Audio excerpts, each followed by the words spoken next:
देखिए अभी तक हम लोग क्या देख रहे थे, राज्य के नीति निर्देशक तत्व, यानी इसमें यह बताया गया राज्य का कर्तव्य क्या होना चाहिए।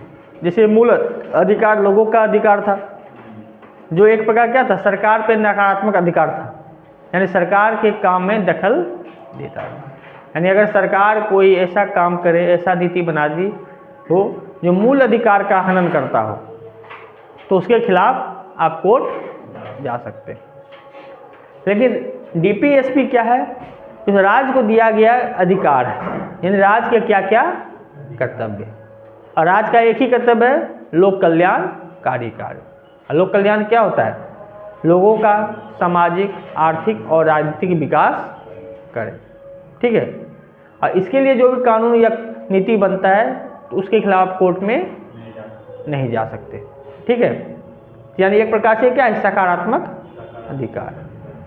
उसके बाद हमने देखा भाग 4 में अनुच्छेद 36 से लेकर 51 तक किसकी चर्चा है, डीपीएसपी की।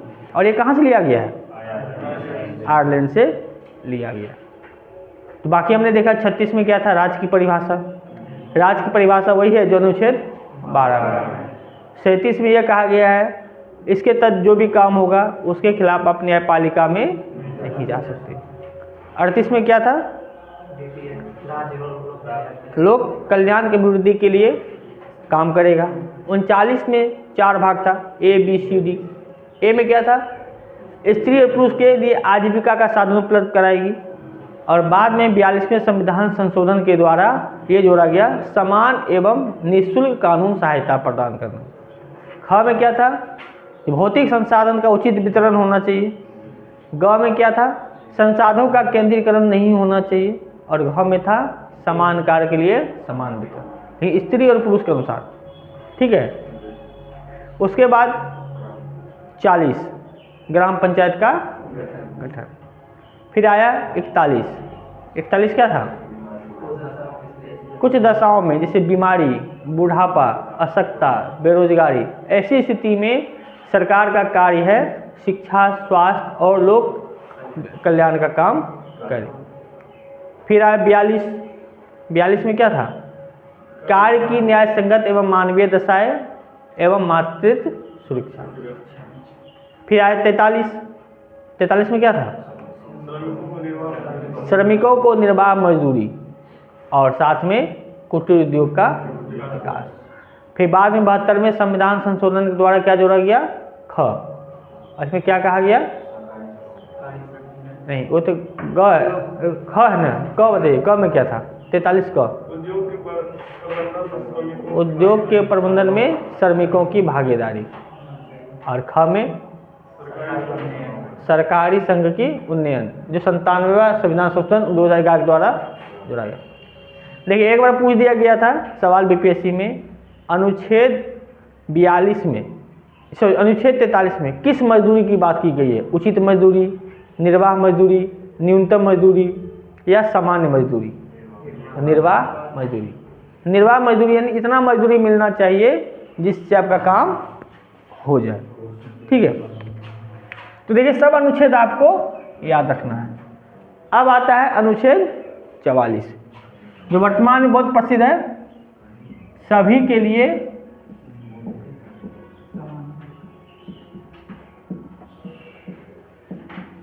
समान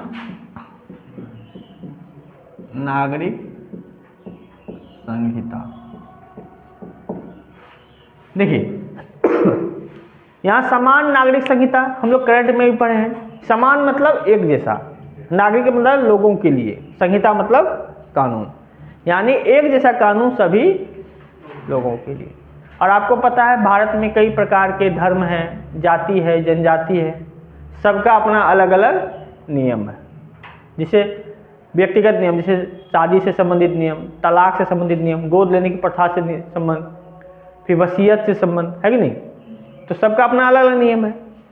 तो अनुच्छेद 44 कह रहा है जो सभी के लिए एक जैसा कानून होना चाहिए। कानून यानी व्यक्तिगत कानून, बाकी एक कानून सबके लिए एक जैसा है ही, जैसे मर्डर करने की सजा एक जैसा है, परीक्षा में एग्जाम बैठने के लिए अलग कानून, इस सब के लिए विषय है ही, लेकिन ये व्यक्तिगत कानून की बात कर रहा है, जैसे शादी विवाह गोद नहीं पड़ता, ऐसे संबंधों की बात करता है। ठीक है, तो ये अनुच्छेद किसमें है? 44 में, समान नागरिक संहिता।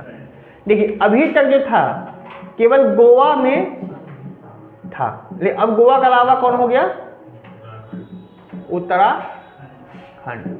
यानी ये आज़ादी से पहले से 1897 से ही है, 67 से ही है, और ये बना है 2025। 24 में कानून आया और 25 में बना है। ठीक है, तो याद रखिए समान नागरिक संहिता अभी वर्तमान में 2 राज्य में लागू है, गोवा और उत्तराखंड। अच्छा ये बताइए आप लोग, ये समान नागरिक संहिता लागू करने की जिम्मेदारी केंद्र सरकार की है कि राज्य सरकार की? कैसे? क्योंकि हर राज्य अपना अपना राजनीति जैसे तत्व था, पहली बात। दूसरी बात यहाँ राज्य मतलब सब हो गया,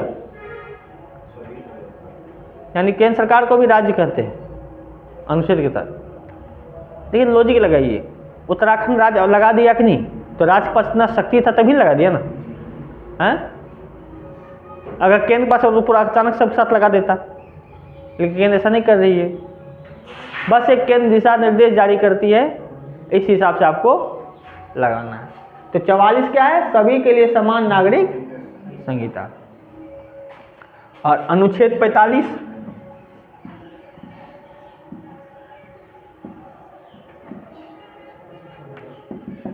क्या है? 6 से 14 वर्ष के सभी बच्चों के लिए अनिवार्य एवं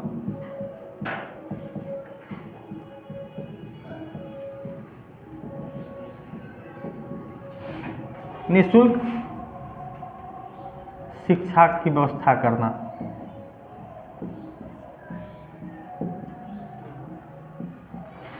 की व्यवस्था करना।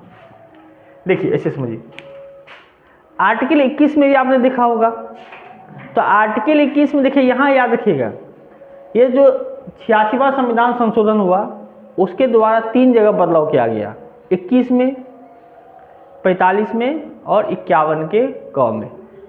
21 में क्या था? मूल अधिकार, तो बच्चों का अधिकार है निःशुल्क एवं अनिवार्य शिक्षा ग्रहण करना। ये अधिकार किसका था? बच्चों का। राज्य का काम है वो उसको उपलब्ध कराना, तो राज्य का काम है तो डीपीएस में तो लिखना ही पड़ेगा ना।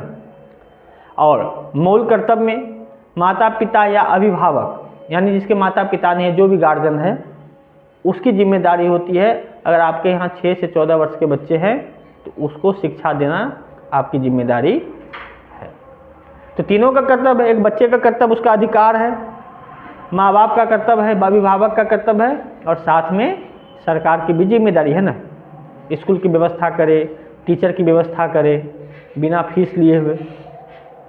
अगर 6 से 14 वर्ष कहा जाए तो कितने वर्ष के बच्चों तक हो गया? ये 10वीं तक हो गया ना।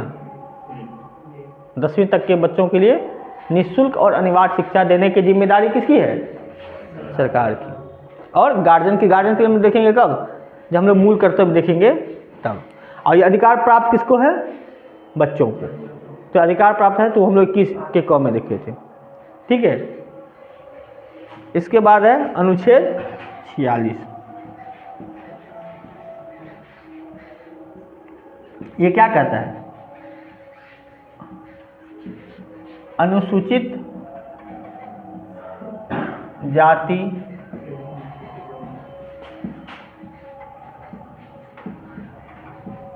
अनुसूचित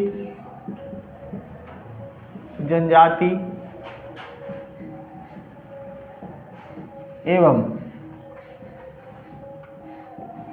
दुर्बल वर्गों के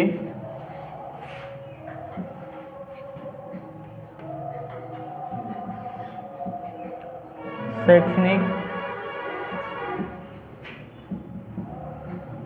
आर्थिक,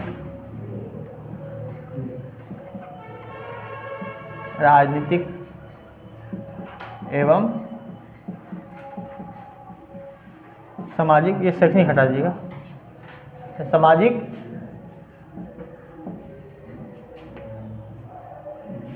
न्याय दिलाना।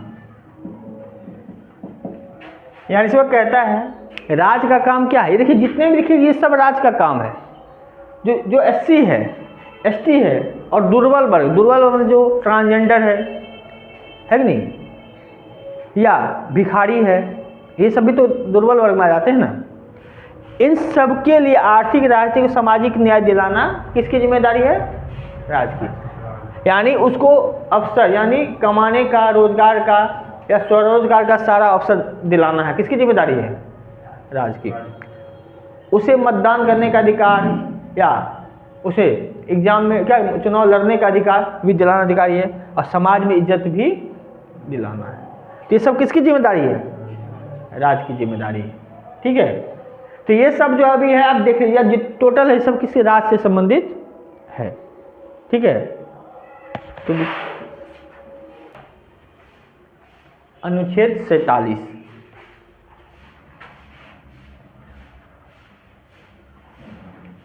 क्या कहता है? अनुच्छेद 47 बताइए।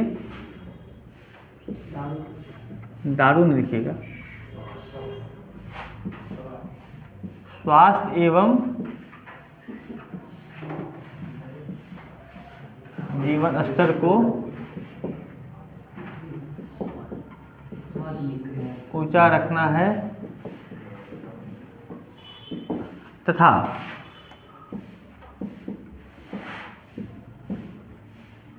मादक पदार्थ एवं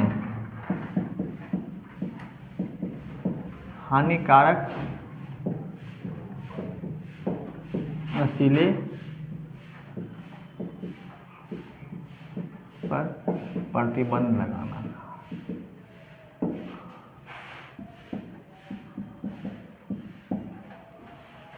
यानी ये कह रहा है स्वास्थ्य और जीवन स्तर को ऊंचा रखना है। अब देखिए सरकार क्या करती है? लोगों के स्वास्थ्य की देखभाल की जिम्मेदारी किसकी है? सरकार की। सरकार देखिए हर स्तर पर जो है ये व्यवस्था कर चुका है स्वास्थ्य के लिए। जैसे अगर केंद्र स्तर पर देखिए तो कई सारे हॉस्पिटल हैं, स्टेट लेवल पे देखिए तो कितने सारे मेडिकल कॉलेज हॉस्पिटल हैं। ठीक है, जिला स्तर पे जिला सदर अस्पताल है कि नहीं, अनुमंडल स्तर पे अनुमंडल अस्पताल है जिसे पहले रेफरल अस्पताल किया जाता था, ब्लॉक स्तर पे PSC है यानी प्राइमरी हेल्थ सेंटर, प्राथमिक स्वास्थ्य केंद्र है, और ग्रामीण स्तर पे क्या है? अतिरिक्त PSC। हर गांव में छोटा छोटा हॉस्पिटल है कि नहीं, छोटा छोटा आप देखें PSC देखेंगे, उसका काम क्या है? 2-3 चीज, खासकर प्रेगनेंसी के दौरान हो या चोट लगता हो या हड्डी और टूट जाए, कुछ भी हो जाए तो तत्कालिक वो इलाज कर देता है ताकि आप शहर तक जा सके।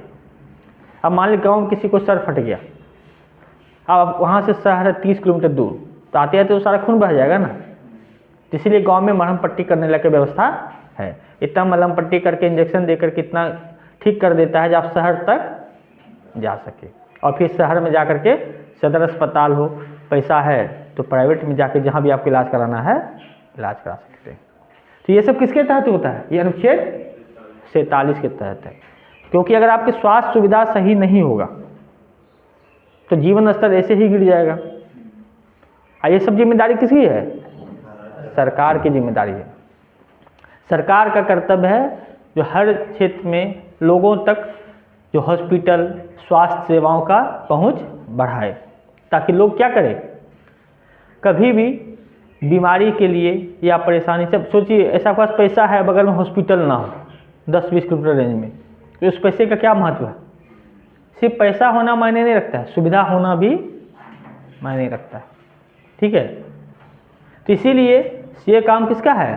सरकार का है।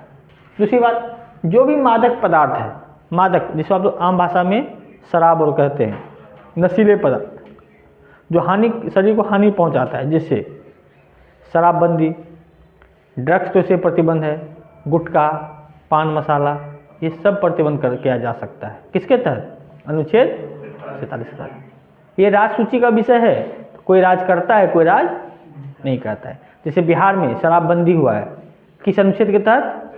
अनुच्छेद 47 के तहत। गुटखा पे भी प्रतिबंध लगाया गया था, लेकिन गुटखा लोग कोई छोड़ रहा नहीं। आपको पता है ना गुटखा कैसे बनता है? कोई गुटखा खाते हैं यहाँ पे? तो गुटखा 5 रुपये का भी आता है और 50 रुपये का भी है, 100 रुपये का भी आता है। तो कौन खाना ज़्यादा पसंद होगा बताइए? एक आता है आजकल मस्तवा। अच्छा, एक आप चीज गौर किए हैं, नॉर्मल जो गुटखा कितने का आता है? 5 रुपये का आता है कि नहीं? अब ऐसा गौर किए हैं, देखिए सुपारी, इसमें सुपारी रहता है, फिर मसाला मिला हुआ रहेगा, उसके बाद रैपर उसका होता है, जो कवर किया होता है पॉलिथीन, रैपर है, लेबर तो लगा होगा। उसके बाद सोचिए जहाँ फैक्ट्री और है वहाँ पे बिजली बिल, ये बिल वो बिल सब लगा होगा, रेंट लगा होगा, फिर सरकार का टैक्स है, फिर गाड़ी का वहाँ से सामान लाना ले जाना, इतना सामान खर्चा करने के बाद आपको 5 रुपये में ही क्यों मिलता है?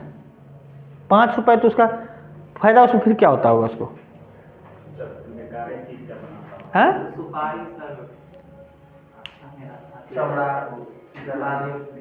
सुपारी देखिए कैसे बनता है। जहाँ भी जूता चप्पल का फैक्ट्री होता है, जहाँ भी, तो चमड़ा को गलाने के लिए अगर आग में जला चमड़ा तो गल जाएगा पूरी तरह से, तो उसको सुपारी से ढक दिया जाता है और 1 दिन 2 दिन छोड़ दिया जाता है, तो हल्का सा लूज होता है वो। और उसके बाद उस चमड़े से जो गाय, जो भी चमड़ा हो, गाय हो भैंस हो, जो भी चमड़ा से बनता हो, उससे फिर जूता बनाया जाता है। तो इस बीच में सुपारी खराब हो जाता है और वो सुपारी बगल में बेच दिया जाएगा आपको इसी सब को बनाने के लिए। तो देखिए जहाँ जूता का फैक्ट्री होगा वहाँ गुटखा का भी फैक्ट्री होगा, इसीलिए इसमें कम रेट पे मिल जाता है, इसलिए लोगों को फ़ायदा यूज करता है इसका, है कि नहीं? तो याद रखिए बहुत चीज़ ऐसा चीज़ है खाने से। दूसरी बात सोचिए वो खाने के बाद आपको दिक्कत क्या है? एक तो खाइए, दांत खराब, कैंसर होने का खतरा, खर्चा, दिन में तो आदमी 8-10 गुटखा खा ही जाता है, तो 50-60 रुपया तो आपको ऐसे चला गया, है कि नहीं? फिर जहाँ बैठिए वहाँ गंदगी करिए, हर जगह से नुकसान ही नुकसान है ना, फिर भी लोग खाता है। तो इसीलिए ये सब प्रतिबंध होना चाहिए किसके तहत? अनुच्छेद 47 के तहत। ये काम किसका है? राज्य का काम, राज्य प्रतिबंधित करेगी, ठीक है?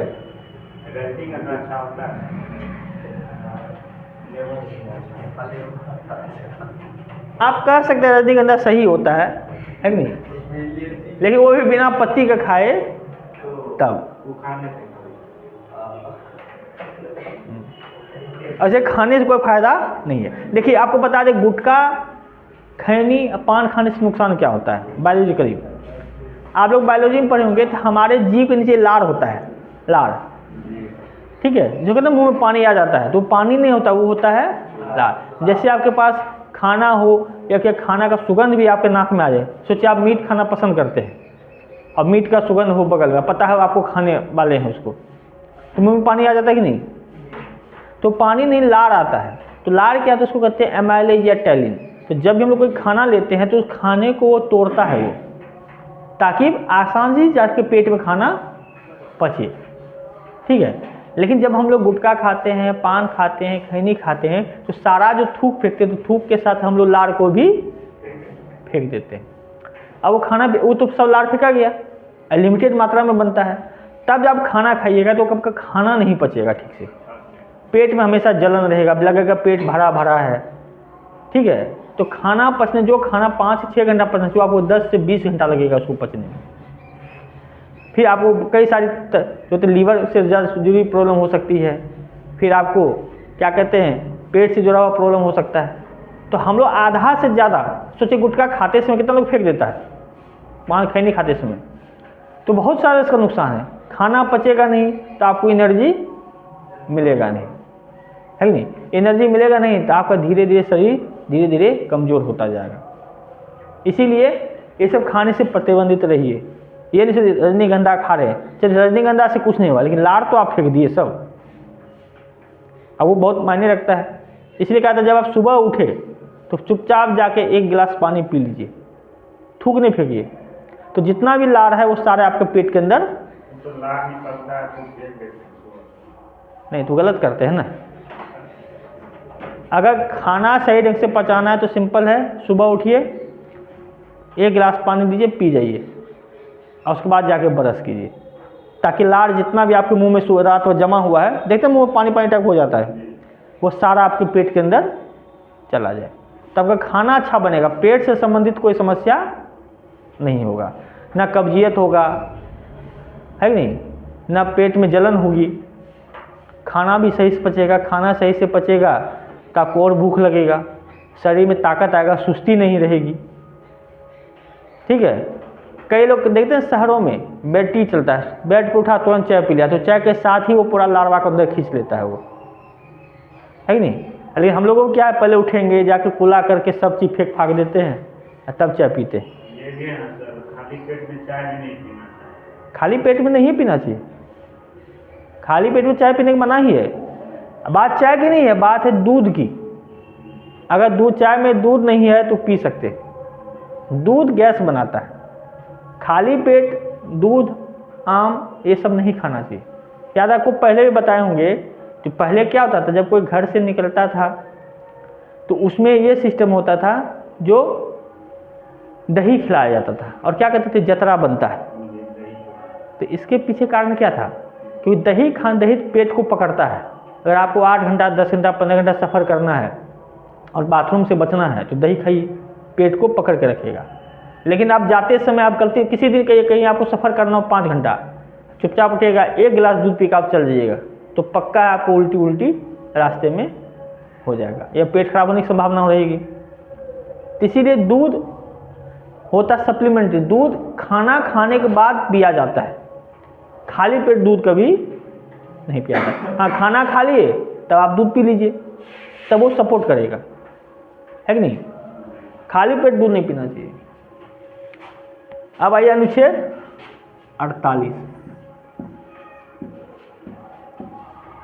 ये किससे संबंधित, कृषि एवं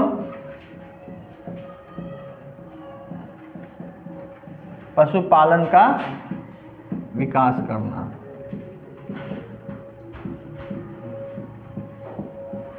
कृषि एवं पशुपालन का विकास करना। और बाद में एक जोड़ा गया था पर्यावरण, यानी 48 का क, अनुच्छेद 48 का क, पर्यावरण एवं वन्य जीव का संरक्षण करना।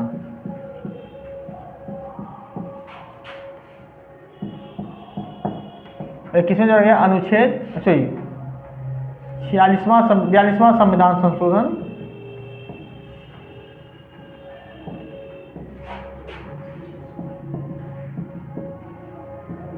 1976। यानी कृषि का विकास हो या पशुपालन का विकास हो, ये जिम्मेदारी किसकी है, सरकार की। और बाद में जोड़ा गया था 1976 में पर्यावरण एवं वन्य जीव की रक्षा करना, यानी पर्यावरण की रक्षा भी करना है और उसमें जो जंगल में जो जीव है, जंतु है, उनकी भी रक्षा करने की जिम्मेदारी किसकी है, सरकार की है। क्योंकि हम बार बार कह रहे हैं, पर्यावरण हो, जो हम लोग मनुष्य पर्यावरण पे असर डालते हैं और पर्यावरण हम पे असर डालता है। अब सोचिए, अगर हम पेड़ काट देंगे तो पेड़ काटेंगे तो ऑक्सीजन की कमी होगी, वर्षा की कमी होगी, तो हमारे लिए दिक्कत हो जाएगी ना। इसीलिए सबका बैलेंस होना आवश्यक है। इसीलिए जो आजकल जो पेड़ कटाई हो रही थी या वन्य जीव, अभी क्या जीवों को मारा जा रहा था, तो इसके लिए 1946 में जोड़ा गया। तो ये भी सरकार की जिम्मेदारी है, जो देखे जो पर्यावरण और वन्य जीव को कोई नुकसान नहीं पहुंचा रहा है। ये किसकी जिम्मेदारी है, सरकार की। ठीक है, लिखिए दोनों।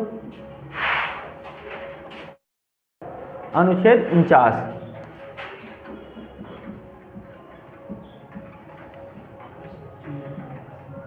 महत्व के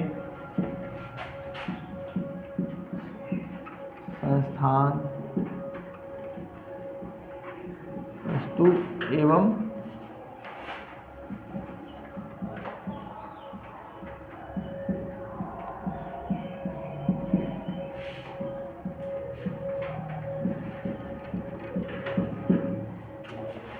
यानी राष्ट्रीय महत्व के जो भी संस्थान है, वस्तु है, स्मारक है, इसको संरक्षित रखने की जिम्मेदारी किसकी है, सरकार की। जैसे मान लीजिए राष्ट्रीय महत्व का क्या हो गया, बताइए 5-6 चीज, कोई चीज। राष्ट्र महत्व के संस्थान कौन कौन से हो गए? जैसे इंडिया गेट, ताजमहल, वो तो स्मारक हो गया, संस्थान की बात कर रहे हैं। जैसे सर पटना कॉलेज, स्कूल, अस्पताल, ये सब तो राष्ट्र संस्थान, राष्ट्र महत्व का है ना, जो स्वास्थ्य सेवा उपलब्ध कराता है। फिर ऑफिस, कार्यालय, है कि नहीं, चाहे वो पुस्तकालय हो गया हो या जो भी है राष्ट्र महत्व का। वस्तु मतलब जैसे झंडा, तिरंगा, ये सब सबकी रक्षा, सबका सम्मान आपको करना है कि नहीं। इसके अलावा आप रेलवे है, रेलवे का भी सुरक्षित रखना। ऐसा नहीं आप जाके तोड़ फोड़ करवा दीजिए, तो उसकी जिम्मेदारी सरकार की है कि नहीं। उसके लिए आरपीएफ जवान और बैठा पड़ा है, आप जाके पता चला स्टेशन पे कुछ से कुछ लिख दे रहे हैं, है कि नहीं, ये सब भी गलत है। इसके अलावा जो भी स्मारक है राष्ट्र महत्व के, जैसे गांधी स्मारक, गांधी के स्मारक है, ये सब है, तो उन सब का संरक्षण करना किसकी जिम्मेदारी है? राज्य की है। आइए अनुच्छेद 50, क्या है अनुच्छेद 50?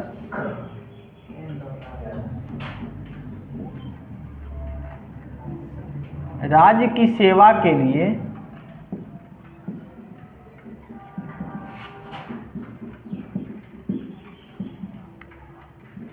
कार्यपालिका से न्यायपालिका का पृथक्करण।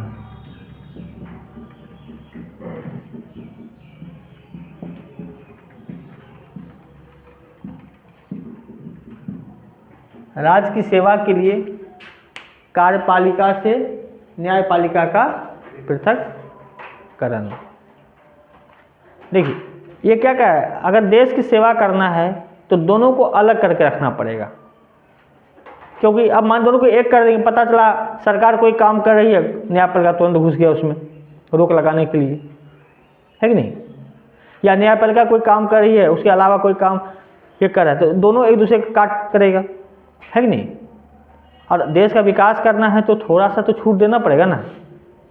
अब हर मामले में टांग अड़ाएगा तो फिर काम कैसे चलेगा। इसीलिए कह रहे हैं दोनों को अलग करना है। हाँ, न्यायपालिका कब घुसेगा? जब देख रहा है सरकार के किसी काम से मूल अधिकार का हनन हो रहा है, तब न्यायपालिका आएगा। लेकिन देख रहा है हाँ देश का विकास हो रहा है, लोगों का विकास हो रहा है, तो न्यायपालिका हस्तक्षेप नहीं करेगा। अब जैसे मान के चलिए शराबबंदी कानून कर दिया, या कृषि के विकास के लिए कृषि ऋण माफ़ कर दिया, है कि नहीं, तो अब कोर्ट ज़बरदस्ती घुस के ये नहीं कहेगा जो आप ऐसा क्यों कर, ठीक है। अब देखिए कई बार ऐसा हुआ है, जो आगे आप लोग जो मुख्य परीक्षा पढ़िएगा तो उसमें न्यायिक सक्रियतावाद एक आता है। अभी हमने क्या कहा, शराबबंदी ये किसका विषय है? राज्य का विषय है, राज्य सरकार करेगी। लेकिन कई बार ऐसा हुआ है जो न्यायपालिका खुद ज़बरदस्ती शराबबंदी करवा देता है।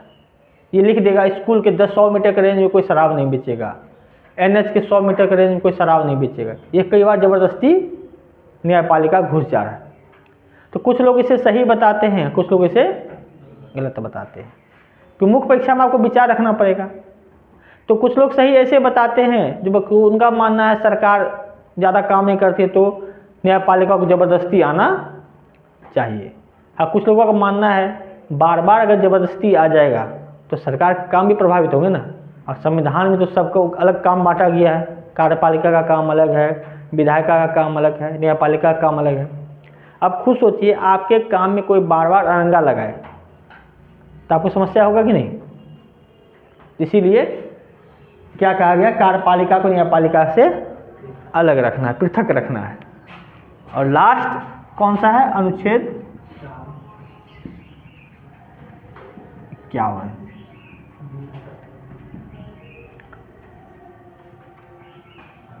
अंतर्राष्ट्रीय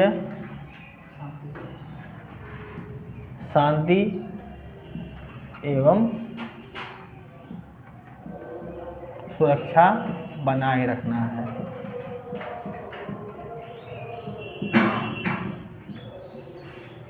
अंतर्राष्ट्रीय शांति एवं सुरक्षा बनाए रखना है मतलब सिंपल है, इंटरनेशनल लेवल पे। ऐसा नहीं है कभी जाके किसी से लड़ झगड़ ले, है कि नहीं। मेरा काम क्या है, अपना शांति सुरक्षा बना रखे। हाँ, जब कोई हम पे हमला करे तब हम उसका जवाब देंगे। ठीक है,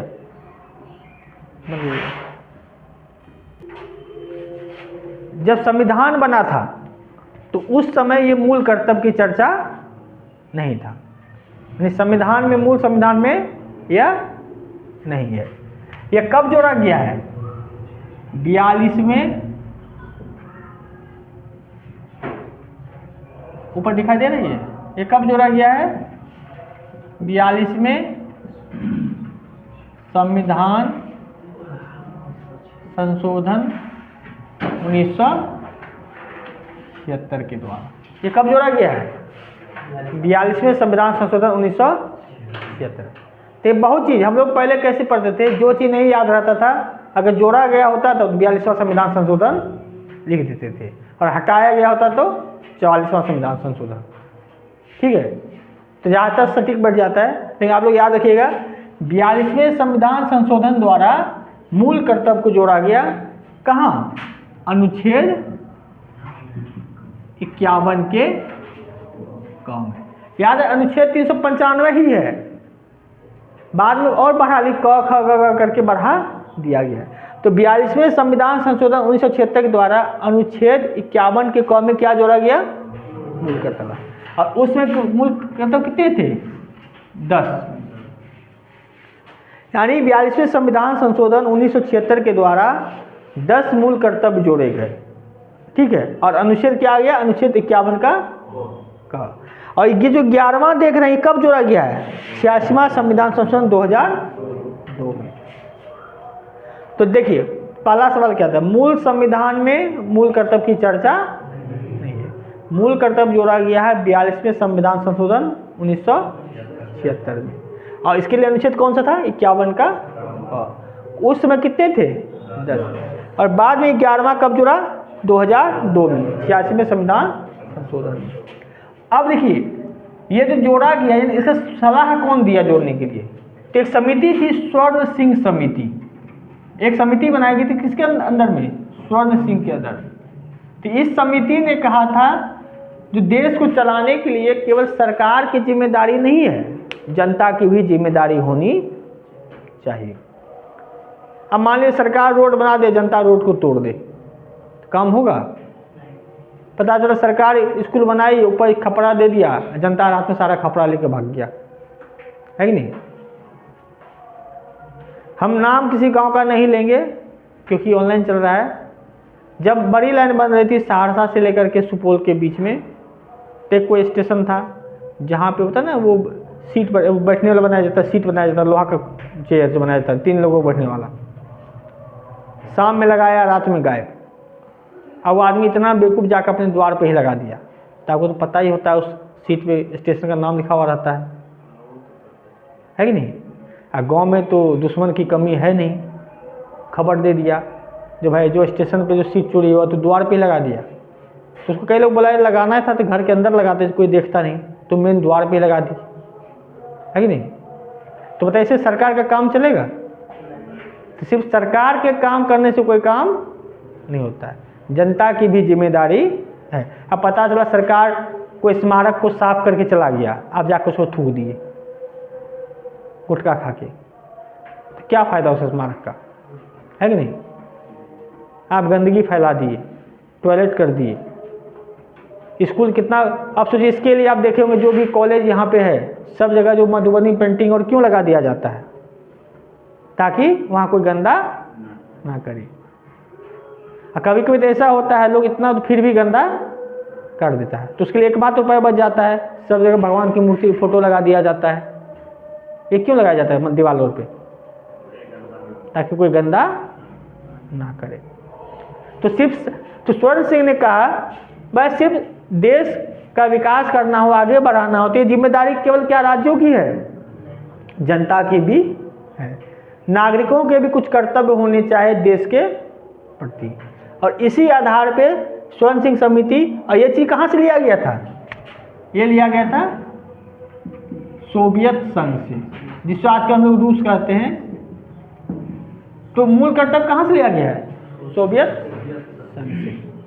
और किस आधार पे? स्वर्ण सिंह समिति के आधार पे। और कब जोड़ा गया? 42वें संविधान संशोधन 1900। टोटल कितने थे उस समय? 10। और अभी कितने हैं? 11। अब इसमें बस समझने की देरी है। क्या कह रहा है? पहला मूल कर्तव्य क्या कर रहा है? संविधान का पालन करे तथा राष्ट्र ध्वज, गीत और गान का आदर करे। यानी आपका काम है संविधान के विरुद्ध कुछ कार्य नहीं करना है। जब भी राष्ट्रीय गान हो, तिरंगा फहराया जा रहा हो या राष्ट्रीय गीत चल रहा हो, तब आप उसके सम्मान में खड़े रहे। ठीक है, ये आपका कर्तव्य है। दूसरा क्या करा है? राष्ट्र स्वतंत्रता आंदोलन के समय अपनाए गए उच्च आदर्शों को संजोए। आदर्श क्या था? जैसे अहिंसा। फिर आदर्श क्या था? जो भेदभाव को समाप्त करना, छुआछूत को समाप्त करना, ये सब एक आदर्श हुआ। इसको संजोए और उसका पालन करें। फिर देश की सेवा करें। अब देश की सेवा कैसे की जाती है बताइए तो? अगर आपसे पूछा देश की सेवा करें, इसका अर्थ क्या होगा? लोक कल्याण। क्या हम देश की सेवा कर रहे हैं? कैसे? मतलब आप जिस विभाग में हो, चाहे वो सरकारी नौकरी में हो, प्राइवेट नौकरी में हो, बिजनेस कर रहे हो, दुकान खेले हुए हो, आप अपना काम जिम्मेदारी से कीजिए, ईमानदारी से कीजिए। ठीक है, तो उसे ही कहते देश की सेवा करना। जैसे मान लिया हम कोई जितने भी टीचर है कोचिंग चलाते हैं, अब बच्चों को पढ़ाते हैं, इसी बच्चा में से कल कोई IAS बनेगा, कोई प्रधानमंत्री भी बन जाता है, वह टीचर वो तो विद्यार्थी था ना, कभी विद्यार्थी तो रहा ही होगा ना। कोई बिजनेसमैन बन जाता है। तो उसी तरह ये मत समझे देश की सेवा करना मतलब आर्मी बन गए या IAS बन गए या पुलिस बन गई। आप जो भी काम कर रहे हैं, आप किसान है तो खेती कीजिए, खेती कीजिएगा, अन्न उत्पादन होगा तो वही अन्न तो अधिकारी खाएंगे, वही अन्न तो किसान आम आदमी भी खाएंगे, सेना भी खाएगी। तो देश की सेवा करने का मतलब है आप जिस काम में है उस काम को ईमानदारी से करें, और जब जरूरत पड़े तो सुरक्षा के लिए आप आगे बढ़े। राष्ट्र की एकता, अखंडता और संप्रभुता को अक्षुण्ण बनाए रखना है। एकता मतलब क्या? राष्ट्र को आप एक समझिए, ऐसा नहीं जो बिहार बंगाल करते रहिए। अखंडता मतलब क्या है? भारत में अखंडता बहुत, लेकिन इसमें भी आपको एकता बनाए रखना है। आप ये नहीं सोचिए ये बंगाली है, बिहारी है, मराठी है, ये है वो है, इसमें आपको एक बनाए रखना है। सभी लोगों में समरसता यानी प्यार भाव होना चाहिए, सभी भाई की तरह व्यवहार करें। संस्कृति के गौरवशाली परंपरा का महत्व समझे, यानी हमारे इतिहास में चला आ रहा है संस्कृति, धर्म, ये सब का विकास करने की जिम्मेदारी हमारी है। पर्यावरण, वन जीव की संरक्षण करें। बस राज का काम तो है, आपका भी काम है ना। आप जाके गांव में किसी जानवर को मार देंगे तो सरकार हर जगह पुलिस थोड़ा रखी हुई है, तो आपकी भी जिम्मेदारी है, आप भी रखें। और उसका संवर्धन करें, यानी आप भी पेड़ पौधे लगाइए, है कि नहीं, ताकि पर्यावरण सुरक्षित, पर्यावरण अच्छा हो। पेड़ पौधे लगे, ऑक्सीजन बढ़ेंगे। ये क्या सरकार की जिम्मेदारी थोड़ी है, ये आपका भी हमारा भी कर्तव्य है ना। इसके बाद है वैज्ञानिक दृष्टिकोण, ज्ञान अर्जन की भावना का विकास करें, यानी हमेशा आगे बढ़ने के लिए तैयार रहिए। ऐसा नहीं चुपचाप बैठ के सुस्त हो गए, कुछ करना ही नहीं है। ये सब क्या है? ये आपका जिम्मेदारी है। ज्ञान अर्जन कीजिए, ज्ञान अर्जन कीजिएगा तो कल कुछ काम कीजिएगा तो इनडायरेक्टली देश को फायदा होगा, समाज को फायदा होगा। उसके बाद सार्वजनिक संपत्ति की सुरक्षा करें, जैसे रेलवे हो गया, जाकर आप कहीं गंदगी फैला देते हैं, किसी को तोड़ दे, कुछ से कुछ लिख दे रहे हैं, ये भी गलत है, ये आपको करना है। हिंसा से दूर रहें। हाँ, व्यक्तिगत एवं सामूहिक गतिविधि के द्वारा सभी क्षेत्रों में आगे बढ़ने का प्रयास कीजिए, या तो खुद से बढ़िए या ग्रुप बना के बढ़िए। देखिए, जनता आगे बढ़ेगी, यानी आदमी के बिना देश का कोई महत्व है? अब सोचिए कोई एक रेगिस्तान है, वहाँ भूकंप आया 10 के स्केल पे और एक भी लोग नहीं मरा। अब कोई ऐसा जगह जहाँ भीड़ है, इस भूकंप आया 5 के स्केल पे और हजारों लोग मर गए, तो खतरनाक किसे माना जाएगा? जहाँ लोग रहेगा वही ना। लोग ही नहीं तो देश कहाँ। इसलिए कहता है खुद से विकास कीजिए, अपना भी विकास होने की संभावना कीजिए। ऐसा जरूरी है सब सरकार पर ही डिपेंड रहिए, आप खुद भी आगे बढ़िए। और लास्ट में जोड़ा क्या गया था, 6 से 14 वर्ष के सभी बच्चों की शिक्षा देने की जिम्मेदारी किसकी है? या तो माता पिता, अगर माता पिता नहीं है तो अभिभावक की। ठीक है, अभिभावक कोई भी हो सकता है। जैसे मान चलिए 21 में क्या था, वो बच्चों का अधिकार था, 45 में क्या था, सरकार की जिम्मेदारी थी, और अभिभावक या माँ बाप नहीं है तो कोई भी रिलेशन में है, अगर रिलेशन में नहीं है, गरीब है, अनाथ है, तो उसके लिए अनाथालय है, उसके लिए सरकार है, जिलाधिकारी है, फिर समाज कल्याण विभाग है, तो वो भी करेगा, है कि नहीं। तो ये था आपका क्या, मूल कर्तव्य। अच्छा आप ये बताइए, क्या मतदान के अधिकार को मूल कर्तव्य में रखा जाना चाहिए, या ऐसा कर देना चाहिए मतदान करना अनिवार्य है? कितने लोगों को लगता है कि मतदान करना अनिवार्य है, होना चाहिए? करना अनिवार्य होना चाहिए कि नहीं होना चाहिए? होना है। अच्छा जो होना चाहिए कर हाथ उठाए, ऐसे समझ में नहीं कौन कौन बोले हैं। अनिवार्य करने में अगर नहीं करेंगे तो केस हो जाएगा आप पे। अनिवार्य यानी कंपलसरी। अब बताइए कितने लोग हाथ खड़ा करेंगे? हैं? अनिवार्य मतलब क्या है? अनिवार्य कन्फर्म, या मूल कर्तव्य में क्यों नहीं जोड़ा गया? बाद में, क्योंकि सर हर इंसान वोट नहीं दे सकता है, जैसे कि कोई सैनिक है, वो भी वोट दे सकता है, उसके लिए पोस्टर तो वहीं से वोट कर देता है वो। जो विदेश में है वो जो NRI है वो क्यों करेगा वोट? जिसको अधिकार है वहाँ से कर सकता है, जो भारतीय नागरिक है वो कर सकता है, लेकिन जो भारतीय नागरिक नहीं है वो नहीं कर सकता है। जो सर अलग अलग जगह पे है, कोई मान बिहार का जाके तमिलनाडु में काम करता है तो आएगा नहीं वोट? आना चाहिए, आना चाहिए, लेकिन सर ऐसा परिस्थिति आ जाता है कि कल नहीं। कैसा परिस्थिति बताइए? जैसे जो सर मजदूरी करता है वो बेचारा कुछ पैसे के लिए काम करता है, उतना भाड़ा दे जाएगा, वोट दे दी जाएगा। क्यों, ये कोई बड़ी बात थोड़ा, क्यों नहीं दे सकता है वोट आकर के? आप देश का सरकार चुन रहे हैं, अगला 5 साल किसी के हाथ में अपना जीवन दे रहे हैं, है कि नहीं? देश का सरकार की, राज का, कोई भी सरकार हो, राज्य सरकार हो, देश सरकार हो, दोनों तो बातें बड़े। राज्य की सरकार की उसका भी तो सहमति बनता है कि मेरा राज्य का लोग कहीं दूसरी जगह ना जाए। तो वही ना, आप वोट नहीं दीजिएगा तो ऐसे ही लोग बनेंगे ना। आप पढ़ने लिखने वाला लोग तो आप जो कह दी बच्चा ला के कमाने के लिए देगा अनपढ़ गवार वोट, तो सरकार भी तो ऐसा बनेगा ना। तो सरकार भी तो ऐसा ही बनेगा। आप अपनी जिम्मेदारी से भाग रहे हैं कि नहीं? कौन वोट देने जाएगा? 5 रुपया खर्चा हो जाएगा, नहीं जाएगा तो जो गांव में शराब पे पैसे में बिकता है उसको पैसा देकर वोट ले लेगा। सरकार तो फिर भी आपका वो सरकार रहेगा ही।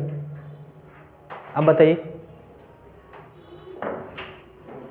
कि आप अपना काम छोड़ करके देश का मतदान, देश में मतदान हो रहा है, आप अपना नुकसान थोड़ा सा झेलना नहीं चाह रहे हैं, है कि नहीं? तो सरकार से उम्मीद क्या करते हैं आप? फिर आप भी तो अपनी जिम्मेदारी से दूर भाग गए। जैसे वही हो गया ना, सरस्वती पूजा कोई पूजा हो, चंदा दिए नहीं, और जाकर डायलॉग दे रहे, अरे ये सजाओ वो सजाओ, सजावट ठीक नहीं लग रहा है कि नहीं? चंदा दीजिए तब बोलिए। लेकिन ये अनिवार्य नहीं होना चाहिए। बताइए क्यों? जैसे मान चलिए आज आपका इंटरव्यू है, तब उसी दिन चुनाव हो तब, या ऐसा हो जाए जो आज आप बिहार पुलिस का फिजिकल दिल्ली पटना में है, या SSC GD का फिजिकल है, उसी दिन बिहार में चुनाव, तो ऐसी स्थिति में आपका जीवन बर्बाद हो जाएगा ना। या ऐसी स्थिति आप हॉस्पिटल में भर्ती हो, या आपके परिवार का कोई सदस्य हॉस्पिटल में भर्ती है, या आपके घर में किसी की दुर्घटना हो कि आपके प्रियजन मर गए, उसी दिन चुनाव हो, तो उसको छोड़कर तो आप नहीं जा सकते ना। आप कंडीशन बताइए। अब ये कहते कि नहीं सर कमाने जा रहे हैं, मेरा 3000 रुपये खर्चा हो जाएगा, ये कंडीशन नहीं है। कंडीशन कब होता है? आज आपका, जैसे मान लीजिए आप दिल्ली में चुनाव हो रहा है लोकसभा का, और आप उसी दिन आपका कोई एग्ज़ाम है, इंटरव्यू है, फिजिकल है, या आपके घर में या आप ही का एक्सीडेंट हो गया हो, आपके घर में किसी की डेथ हो गई हो, तो ऐसी परिस्थिति में आप चुनाव नहीं दे सकते। इसलिए इसको अनिवार्य नहीं किया गया है, ताकि हर लोगों की अलग अलग समस्या है कि नहीं? लेकिन हाँ, अगर आप फ्री हैं, तंदुरुस्त है, कोई एग्ज़ाम नहीं है, तो आप इस चुनाव में मतदान कर सकते नहीं, करना चाहिए। कर तो सकते ही है, करना चाहिए। हाँ, जब विषम परिस्थिति है जिससे आपको नुकसान, भारी नुकसान हो सकता है भविष्य के लिए, तो इसीलिए जानबूझ करके इसको अनिवार्य नहीं किया गया। ठीक है। अच्छा एक चीज़ बताइए, ये जो कर्तव्य बताया गया है, अगर ये आप कर्तव्य नहीं करते हैं तो क्या आपके खिलाफ केस होगा? बताइए। नहीं होगा। मूल कर्तव्य अनिवार्य नहीं है, ये बस आपको बोला है करिए। जैसे हम ही आपको बोल दे रहे भाई आप लोग टाइम से क्लास आइए, घर पे पढ़िए, तभी आप रिजल्ट अच्छा होगा। आप नहीं पढ़ें, आपकी जिम्मेदारी है कि नहीं? तो ये मूल कर्तव्य अनिवार्य नहीं है, बस ये कहा गया है आपकी भी जिम्मेदारी है देश के विकास में। तो मूल कर्तव्य अगर आप नहीं भी करते हैं तो आपके खिलाफ न्यायालय में कोई केस कार्रवाई नहीं होगी। लेकिन पालन तो करना चाहिए। हाँ, ये भाई सुझाव दिए करना चाहिए। अब पता चला राष्ट्रगान चल रहा है और आप इधर डांस कर रहे हैं, इधर उधर घूम रहे हैं, है कि नहीं? देखते हैं 26 जनवरी में झंडा फहर रहता है, फ़ोन पे बात किए रहता है, 2 मिनट फ़ोन नहीं काट सकता है वो, 52 सेकेंड, है कि नहीं? लोग को देखे हैं जनगणमन शुरू हुआ स्टार्ट, सिनेमा हॉल में प्रतिबंध क्यों कर दिया गया था? पहले सिनेमा हॉल में जनगणमन चलता था, कई सारे लोग बैठे रह जाते थे, है कि नहीं? कई बार बियर बार में भी चल जाता था। तो ये सब क्या है? कुछ गलती सरकार की भी है, जो ऐसे जगहों पे, अब मान लीजिए फिल्म देखने के आप कौन सा KGF 2, पुष्पा 2, वहाँ जनगणमन शुरू हो गया बीच में, कौन खड़ा होगा, है कि नहीं? तो इसीलिए ऐसे जगहों पे गाना बजना भी नहीं चाहिए। पता चला कि क्लास में पढ़ा रहे, बगल में कोई राष्ट्रीय गान चला दिए, तो फिर सबको खड़ा होना पड़ेगा। ठीक है, इधर लिख लिए है ना?